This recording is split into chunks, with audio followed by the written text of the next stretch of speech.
నమస్కారం అండి. ఈరోజు మనం ఒక స్టోరీ గురించి మాట్లాడుకుందాం. నా ఒక స్టోరీ చెప్పి అన్నయ్య ఈరోజు వీడియోలో ఈ స్టోరీ చెప్పని చెప్పాడనమాట.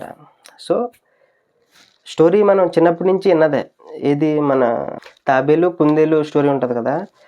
రేసు ఉంటుంది. రేస్లో మనం అదే ఒక రేస్ అవుతుంది. ఆ రేస్లో తాబేలు జాయిగా నడితే వెళ్తుంది. కుందేలు దీన్ని చూసి నేనే నెగ్గుతాను కదా అని విశ్రాంతి తీసుకున్నప్పుడు తాబేలు నగ్గేస్తుంది. దీని నుంచి మనం నేర్చుకున్నది ఏంటంటే slow and steady wins the race అని మనం నేర్చుకున్నాం చిన్నప్పుడు. కానీ ఇదే స్టోరీకి ఒక ఎక్స్టెన్షన్ చెప్పాడు అనమాట మా తమ్ముడు. ఏంటంటే రెండో రేస్ అవుతుందంట. ఫస్ట్ రేస్లో తాబేలు నెగ్గింది కదా. రెండో రేస్లో ఈసారి కుందేలు ఎటువంటి మిస్టేకు చేయలేదు. ప్రాపర్గా రేస్ స్టార్ట్ అయిన వెంటనే పరిగెట్టింది, ఈవెన్చువల్లీ నెగ్గేసింది అనమాట. సరే అని చెప్పి మళ్ళీ మూడో రేస్ పెట్టారంట. మూడో రేస్ మధ్యలో ఒక నదిని పెట్టి, నదికి అవతలేమో డెస్టినేషను, ఇటువైపు ఏమో స్టార్టింగ్ పాయింట్ ఉంటుంది. పరిగెట్టి రేస్ స్టార్ట్ అయిన వెంటనే ఈ తాబేలు జాయిగా వెళ్ళినా కుందేళ్ళు వెళ్ళి అక్కడ ఆగిపోద్ది అనమాట.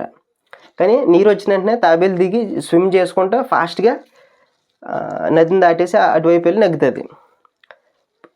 సరే అని చెప్పి మళ్ళీ నాలుగో రేస్ పెడితే ఈ నాలుగో రేస్లో నది లేదు. సో ఈజీగా కుందేలు వెళ్ళి నెగ్గేసింది.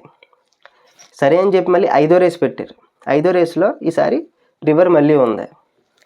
సరే అని చెప్పి ఈ తాబేలు కుందేలు రెండు మాట్లాడుకుని రేస్ని మొదలు పెడతాయి అన్నమాట.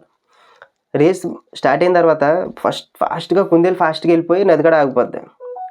తాబేలు వెనకాలే వస్తా ఎలాగైతే నది దగ్గరికి వచ్చిందో ఈ కుందేలు ఏమో తాబేలు మీదకి ఎక్కేస్తుందండి. ఎక్కేసి అదే తాబేలు మీదకి ఎక్కేస్తుంది. ఎక్కిన వెంటనే తాబేలు స్విమ్ చేసుకుంటా నదిని పారైపోతుంది. నదిని దాటేస్తుంది.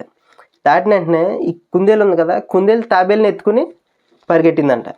పరిగెట్టి ఆ డెస్టినేషన్ని ఇద్దరు ఒకేసారి ఫస్ట్ వచ్చారు, సక్సెస్ అయ్యారు. సో ఈ స్టోరీ నుంచి మనం ఏం నేర్చుకోవచ్చు అంటే, మనం మనుషులం కూడా ప్రతి ఒక్కరికి ఒక్కొక్క స్ట్రెంత్ ఉంటుంది అనమాట. మనం ఇండివిజువల్గా ఉన్నప్పుడు ఒక్కోసారి ఊడిపోవచ్చు, ఒకసారి నగ్గొచ్చు. కానీ ఒక టీం కానీ ఫామ్ అయితే, అంటే ఆపోజిట్ ఏదైనా స్ట్రెంత్స్ ఉన్నాయి అనుకోండి, అలా ఒక టీం కింద స్పోర్ట్స్లో చూడండి ఒక టీం వర్క్, అలాగే ఏదైనా టీం కింద కానీ మనం ఫామ్ అయితే ఖచ్చితంగా మనం సక్సెస్ అన్నది చూడొచ్చు. హోప్ ఈ వీడియో నుంచి మీకు కొంచెం వాల్యుబుల్ ఇన్సైట్స్ దొరికిందని అనుకుంటున్నాను. And if at all you like it, please do like, share and subscribe.